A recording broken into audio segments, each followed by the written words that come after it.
Hey guys, Bill the Kansas Flamingo Chef. Have you ever bought something just because it was a great deal? I did. Now let me begin by saying that I really like Scotch. If you're not a Scotch drinker, I get it, but Scotch has so many nuances.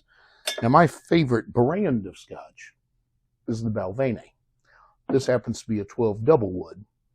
My absolute favorite bottle that is reasonable in price is the 14 Caribbean cask, which is rum barrel cask. It's getting hard to find where I live, and if you do find it, it's going for over $100 a bottle, which is just outrageous. It ought to be, well, I remember when it was 60, but right now the market's probably around 80 to 85. Total Wine here in town has it for 85. They were out of stock today, but they had something else. Now, they of course had the Glen Caribbean Reserve. If you like a rum cask Scotch, this is a good value. You can get this for around $60.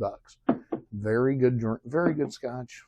Very definite tones to it, higher notes, more of a lowland Scotch than the Balvenie, which is a midland, which is a little softer.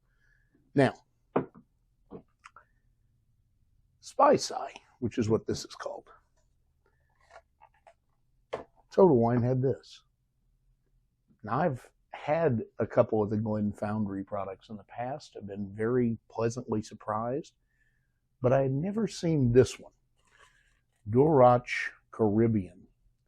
And it says non-chill filtered, which I already knew from their stuff. But it is a Caribbean cask, rum barrel Scotch, limited edition, limited release. It was $40.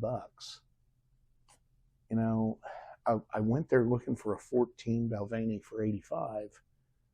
I found this for 40. Sometimes you have to take people up on a deal.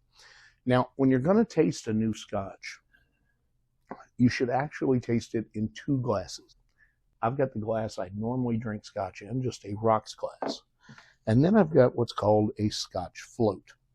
Now, if you've never seen one of these, this is a really interesting glass. It's actually a glass in a glass.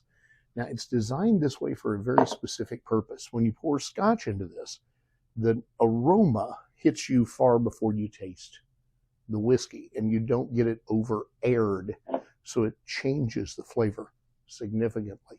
If you're a Scotch drinker, I highly recommend getting some of these. They're not cheap, but they're worth it. All right, so let's give this a whirl. Now, it's always a good sign when Scotch comes in a tube, mainly because that means they care about their product enough to keep it from getting damaged. It's a pretty bottle. It's simple, traditional Scotch bottle. Looks a lot like the Glenlivet bottle. Can't imagine why. And simple, nothing crazy about it. Let's spin it open and find out what we got. I do have a foil seal here, like most good Scotch.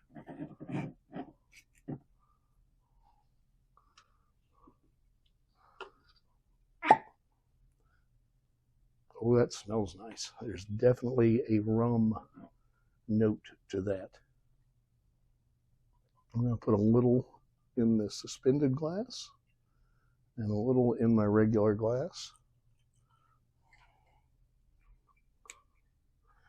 We'll try this one first.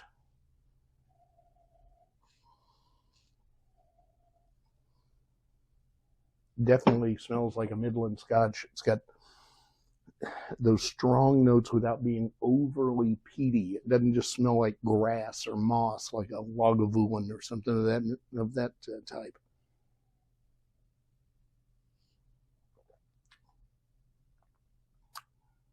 I have to say, that's good.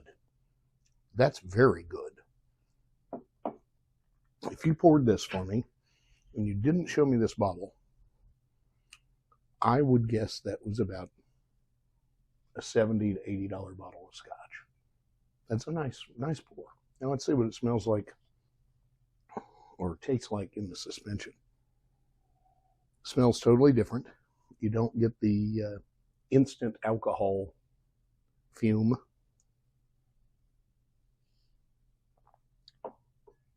Oh my goodness. That is exceptional. It's very buttery. There's definitely a rum characteristic to it and a little bit of oakiness. Very, very slightly smoky, but not over the top like some scotches can be. And the peat is really well balanced. One reason a lot of people don't like Scotch is because of peat. Peat has a very grassy, mossy mouthfeel and flavor to it that put a lot of people off. So if that's a flavor you don't enjoy, I don't recommend like a Highland Scotch, but something in this group, and especially for this price, man, I'll be buying more of that. Until next time, have an awesome day.